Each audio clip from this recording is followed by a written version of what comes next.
TCE na TV já está no ar. Fique com a gente e confira os destaques desta edição. Tribunal de Contas de Sergipe conta com a participação da sociedade para a construção do Plano Anual de Auditoria, que vai definir prioridades de fiscalização em 2026. Durante o período de consulta, mais de 200 cidadãos responderam à pesquisa feita pelo Tribunal de Contas. Contas com o erário. A gente traz o balanço semanal dos processos julgados pelos conselheiros nas sessões das câmaras e do Pleno. Corte de Contas sergipana adere ao Outubro Rosa e ilumina a fachada do prédio para reforçar a importância da prevenção e diagnóstico precoce contra o câncer de mama. E ainda no quadro Diálogo Cidadão, uma entrevista com o professor e doutor em economia Josué Modesto dos Passos Sobrinho, que fala sobre o uso dos fundos garantidores na educação pública. Fique com a gente, o TCE na TV já está começando.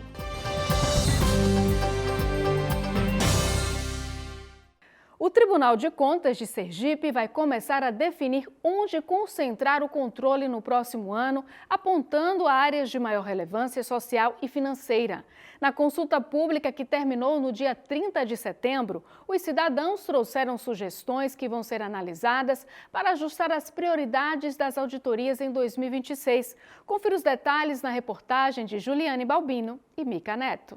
O Plano Anual de Auditoria é o documento que define as ações de controle e estabelece as áreas temáticas que o tribunal vai auditar no próximo ano, com prioridade para programas de interesse estratégico, de grande impacto social, o que envolve investimentos significativos no Estado. Durante o período de consulta, mais de 200 cidadãos responderam à pesquisa feita pelo Tribunal de Contas. A participação atendeu às expectativas da Corte de Contas. Tivemos 262 respostas, 38 municípios participaram, cidadãos desses municípios participaram das respostas e a gente entende que ela é suficiente para subsidiar esse planejamento. Após o encerramento do prazo, o tribunal iniciou a etapa de análise das contribuições que servirão de base para a definição das prioridades de fiscalização do próximo ano. As respostas encerraram agora no dia 30 de setembro, então nós estamos estudando, analisando todas as respostas, elas estão sendo tratadas e a partir daí a gente vai, depois de tratada, combinar com elementos, com critérios técnicos que utilizamos geralmente para subsidiar as áreas temáticas que serão objeto de auditoria. Ao analisar quais áreas foram mais apontadas pelos participantes, a pesquisa confirmou áreas já priorizadas pelo Tribunal de Contas, como transparência pública, mobilidade e educação inclusiva. A transparência pública ela foi citada por 42% dos cidadãos. Em segundo lugar, veio a questão das cidades, mobilidade, a questão de ausência de infraestrutura viária, cicloviária, a ausência de estrutura de acessibilidade. Esse tema foi respondido por 40% dos cidadãos. E em terceiro, está a questão de obras, paralisadas, obras atrasadas, a questão de pavimentação, manutenção e o que nos surpreende também é um tema que é voltado para a educação, a questão de pessoas que têm TEA ou TDAH, 34% dos respondentes apontaram isso como uma prioridade. E em quarto, temos a questão da saúde. As pessoas apontam tanto a falta de insumos quanto o acesso, a qualidade do acesso na questão da saúde, com 33% aproximadamente. Para o Tribunal de Contas, envolver a sociedade na construção do Plano Anual de Auditoria torna o processo ainda mais transparente e estimula o controle social. Chamar o cidadão para participar desse planejamento torna os critérios mais transparentes, além de fortalecer o controle social. Então, o cidadão ele é chamado para participar, ele é um copartícipe desse plano. Essa coparticipação vai fazer com que ele esteja mais ativamente na questão do controle social. E os conselheiros do TCE julgaram diversos processos na segunda semana de outubro nas sessões das câmaras e do Pleno. O trabalho destaca a atuação rigorosa da Corte para garantir que os recursos públicos sejam bem geridos e que a transparência prevaleça. Acompanhe. Na primeira Câmara, presidida pelo conselheiro Flávio Conceição, foram julgados 37 processos. Participaram da sessão os conselheiros Ulisses Andrade e Angélica Guimarães, o conselheiro substituto Rafael Fonseca e o procurador-geral do Ministério Público de Contas, Eduardo Cortes. Na pauta, processos previdenciários e auto de infração. Na segunda Câmara, presidida pelo conselheiro Luiz Alberto Menezes, foram julgados 20 processos. Participaram da sessão o conselheiro Luiz Augusto Ribeiro, o conselheiro substituto Francisco Evanildo e o procurador-geral do Ministério Público de Contas, Eduardo Cortes. Na pauta, relatório de inspeção, autos de infração e processos previdenciários. Na sessão plenária, que também foi presidida pelo conselheiro Luiz Alberto Menezes, o colegiado julgou 15 processos e 2 protocolos. Na pauta, prestação de contas, denúncias, ofícios, manifestação da ouvidoria, rescisória e cautelares apresentadas em mesa. Confira os detalhes dos julgamentos no site do TCE ou assista às sessões na íntegra no canal da Corte no YouTube. E no Outubro Rosa, o TCE de Sergipe fica mais iluminado para reforçar a importância da prevenção e do diagnóstico precoce do câncer de mama. Os servidores também participam de ações de conscientização e compartilham histórias de superação. O objetivo da iluminação cor-de-rosa, que desde a noite da última quinta-feira destaca a fachada da Corte de Contas, é lembrar à sociedade a importância da prevenção e do diagnóstico precoce do câncer de mama. A iniciativa reforça o engajamento do Tribunal de Contas com a campanha Outubro Rosa. Desde o início do mês, o TCE tem promovido diversas ações de conscientização. Entre elas, a distribuição do laço rosa aos servidores, a personalização dos espaços de trabalho com a identidade visual da campanha, palestras e a divulgação de depoimentos nas redes sociais de servidoras que venceram a doença. As ações reforçam a importância de cuidar da saúde e de manter a atenção com a prevenção. A seguir, no quadro Diálogo Cidadão, uma entrevista especial sobre educação e a importância dos fundos garantidores para o desenvolvimento do ensino na rede pública. Fique com a gente, o TCE na TV. Volta já!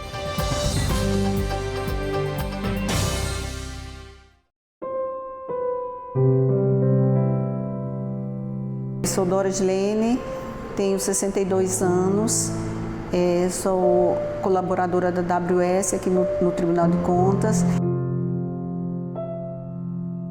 Essa notícia que eu recebi quando cheguei lá no laboratório, porque peguei, que eu abri, eu lá mesmo olhei, fiquei muito triste, porque foi difícil. Em maio de 2018, eu tive um câncer de mama invasivo, submeti o tratamento com um quadrante de mama, a quimioterapia, a radioterapia, a hormonoterapia. Para mim foi muito difícil esse tratamento, porque eu tinha que cuidar de uma pessoa idosa, acamado, e foi difícil, mas venci. Descobri no banho, fazendo o autoexame, descobri, como aqui o setor médico tem médico, eu fui logo para o Dr. Aragão pedindo os exames, ele me ajudou bastante. E aí eu já fiz os exames, já levei para o mastologista. Quando chegou lá, ele já marcou a cirurgia logo de emergência. Os amigos foram muito importantes para mim, porque eu quase não tenho família aqui em Aracaju e os amigos me deram incentivo, me deram força. Vocês mesmo, setor de comunicação, fizeram uma campanha para me ajudar. Só gratidão. Me cuido mais, boto a atividade física em primeiro lugar, alimentação, me cuido mais. E até que o médico disse que o exercício físico para mim era um dos principais, que seria o acompanhamento, né, que a gente tem que fazer anualmente, e os exercícios físicos, cuidar da alimentação. A doença transforma a gente, deixa a gente uma pessoa melhor, com mais amor, mais grata por tudo. Eu tive que me pegar muito com Deus e me tornar uma pessoa melhor, tornei uma pessoa melhor. Hoje eu sou totalmente diferente daquela pessoa que era antes. Faça seu autoexame, se cuide, porque tudo descoberto com antecedência, tudo é mais fácil. Eu, graças a Deus, estou curada em nome de Jesus, porque foi tão rápido assim o autoexame que eu mesma fiz em casa e tudo ocorreu bem, graças a Deus. As minhas orações, em nome de Jesus, estou curada.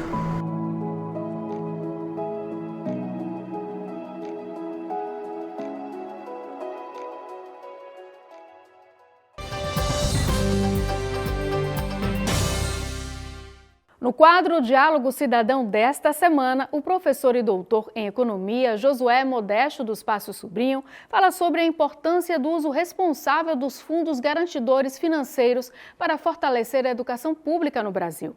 Em entrevista ao jornalista Messias Carvalho, ele destacou como o planejamento e a gestão eficiente dos recursos podem contribuir para o desenvolvimento de políticas educacionais de qualidade.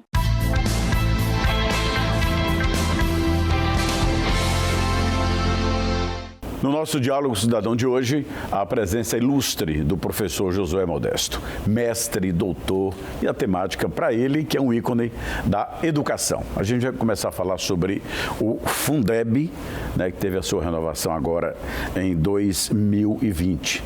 Vamos explicar o que é o alcance, a importância do Fundeb para a educação brasileira. Primeiro, o que é o Fundeb, o que compõe esse fundo importante para a educação brasileira. Professor, obrigado por ter aceito. Obrigado, Messias. Esse convite é uma temática apaixonante, né?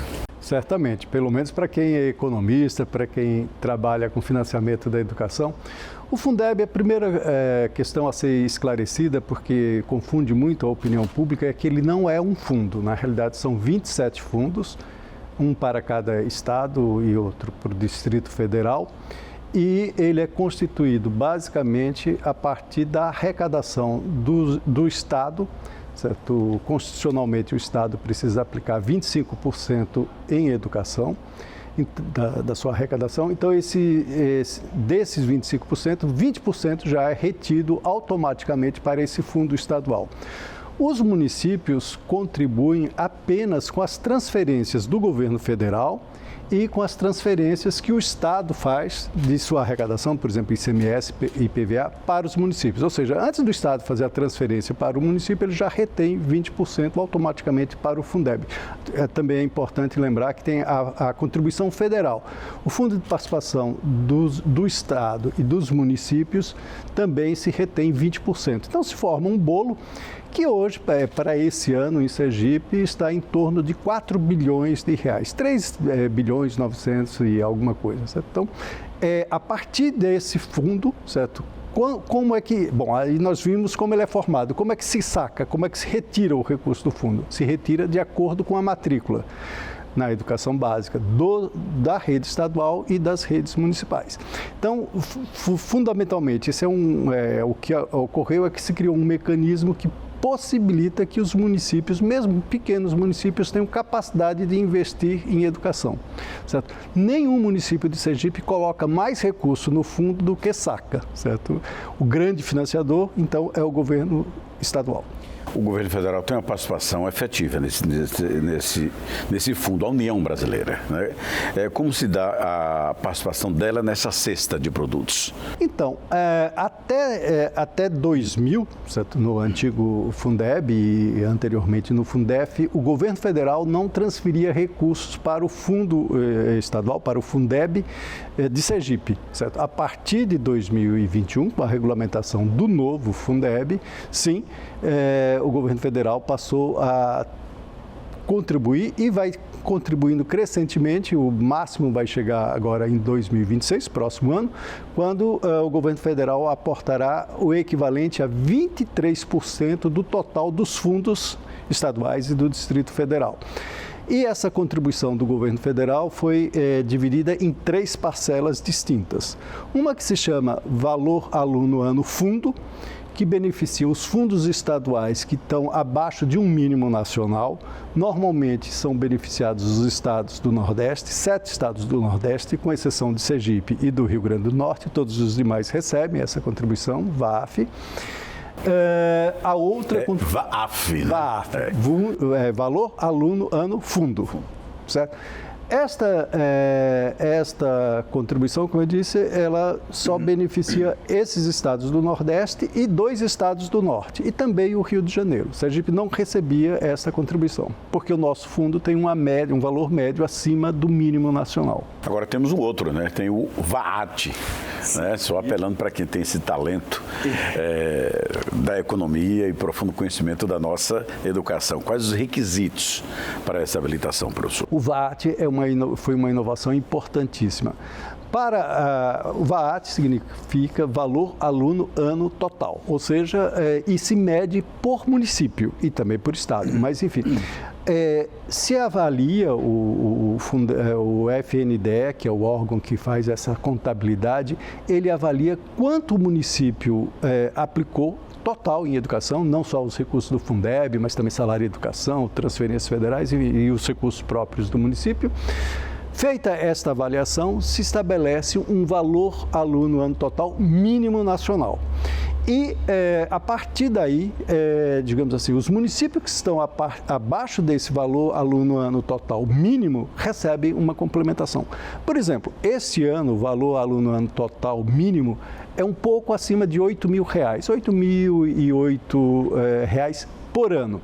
Um município que, digamos assim, que só aplica 7.500 por ano, por aluno, ele recebe por cada aluno mais R$500 para chegar a esse mínimo nacional e multiplica pelo número de alunos. Qual é a relevância? É que Sergipe, o fundo estadual, tinha uma média acima, mas vários dos nossos municípios, que são mais pobres, que têm atividade econômica menos importante, estão abaixo desse valor aluno ano total e, portanto, passaram a receber esta contribuição. Nesse ano de 2025, são 53 municípios que estão recebendo essa complementação VAT. Existem, nessa complementação, né, alguns indicadores que têm que ser atingidos, né, alguns requisitos para evoluir. Quais são essas condicionalidades, professor? No caso do VAT, são 2 condicionalidades aparentemente muito simples. Primeiro, prestar contas dos recursos, que, enfim, aqui o Tribunal de Contas cobra, todo mundo tem que prestar contas. E, no caso, para esse caso especificamente, disponibilizar esses dados em 2 sites do governo federal. O CIOP e o SICONF, que são 2 sistemas de contabilidade do governo federal. O CIOP trata apenas dos orçamentos da educação, o SICONF do Ministério da Fazenda trata da prestação de contas de uma maneira geral. Até 30 de agosto de cada ano, certo? 31 de agosto, os municípios precisam disponibilizar nesses sites a sua prestação de contas referentes ao ano anterior. Felizmente, aqui em Sergipe, graças à ação do Pacto pela Educação, das várias instituições que compõem o Pacto pela Educação, nós temos conseguido que todos os municípios prestem contas anualmente. Portanto, os municípios se habilitam. Mas quem vai receber? Ora, quem vai receber é quem tiver um valor aluno ano total abaixo do mínimo nacional. Por exemplo, Aracaju nunca vai receber o VAT, certo? Porque ele tem um valor por aluno ano total bem acima da média nacional, certo? Mas pode receber a outra complementação, que acho que é a que você vai falar depois, a VAR, valor aluno ano resultado. Eu quero falar sobre essa VAR, porque em linhas gerais elas têm alguns indicadores que são aferidos exatamente para essa complementação, né? São muitas siglas, mas de forma didática o mestre, né, professor Josué Modesto, consegue, né, elucidar com muita maestria, né? Agora é o VAR, que tem também os seus indicadores para serem atingidos e aferidos. Então, o VAR realmente é muito mais complexo, certo? Então, porque, no fundo, ele precisa, o ente, o município, o estado, precisa demonstrar que obteve resultados com a educação, certo? Essa é uma importante inovação, certo? Para aferir esses resultados, a lei estabeleceu que o ente precisa comprovar cumprimento de 5 condicionalidades e depois mostrar uma das condicionalidades se desdobra em indicadores de desempenho. Então, vamos lá, quais são as 5 condicionalidades? Primeira, certo?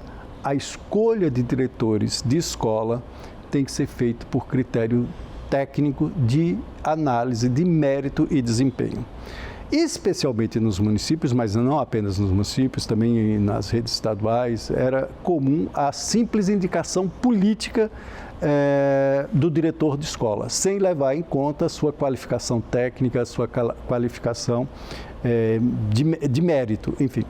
Essa é uma mudança importante, certo? Se o município não comprovar que escolheu diretores a partir desse critério, certo? Ele não terá acesso aos recursos da complementação VAR. A outra condicionalidade é que os estudantes que são objetos da avaliação do Sistema Nacional de Avaliação da Educação Básica, o SAEB, que é feito a cada 2 anos, esse ano nós teremos SAEB, precisa ter uma participação de, no mínimo, 80% dos estudantes das turmas que são avaliados. Ou seja, se houver baixa frequência nas provas do SAEB, o município também não se habilita, certo? Então, é muito importante essas campanhas para que os alunos compareçam no dia da prova para realizar essas provas que são da avaliação nacional.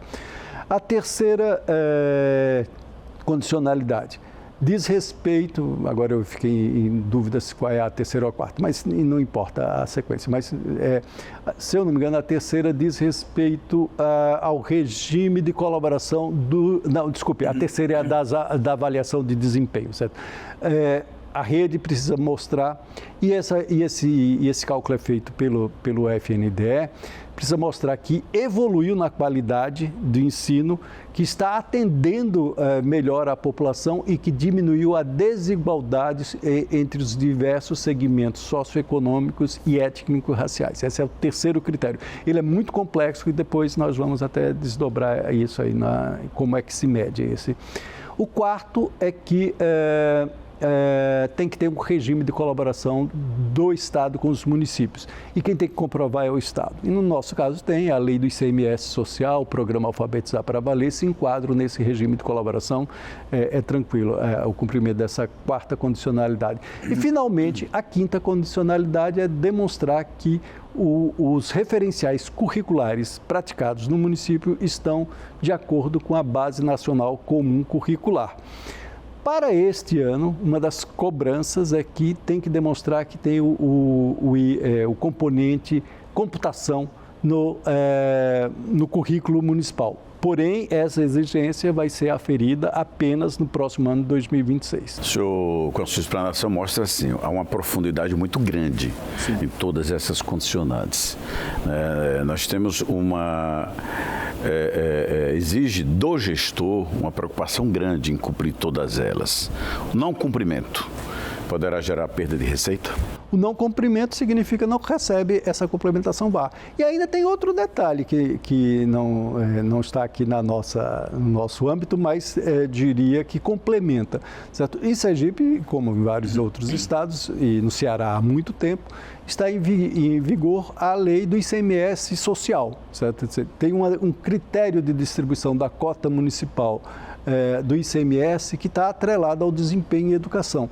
Então, os critérios do ICMS social são muito parecidos com os critérios do VAR. Então, um município que se esforça para atingir as condicionalidades do VAR, na realidade também atingirá os critérios do ICMS social. Portanto, receberá mais de cota do ICMS do que os municípios que têm pior desempenho, certo? Então, apesar de muitos reclamarem, é muito esforço para pouco dinheiro, porque na realidade o VAR é 2,5% da contribuição do governo federal ao Fundeb. E o VAAT, por exemplo, é 10%. E o VAAF é 10,5%. Certo? Então você fala assim, esforço demais para pouco dinheiro. Bom, mas na realidade esse esforço também pode ser duplamente premiado, né? O esforço dos municípios pelo VAR e pelo ICMS social.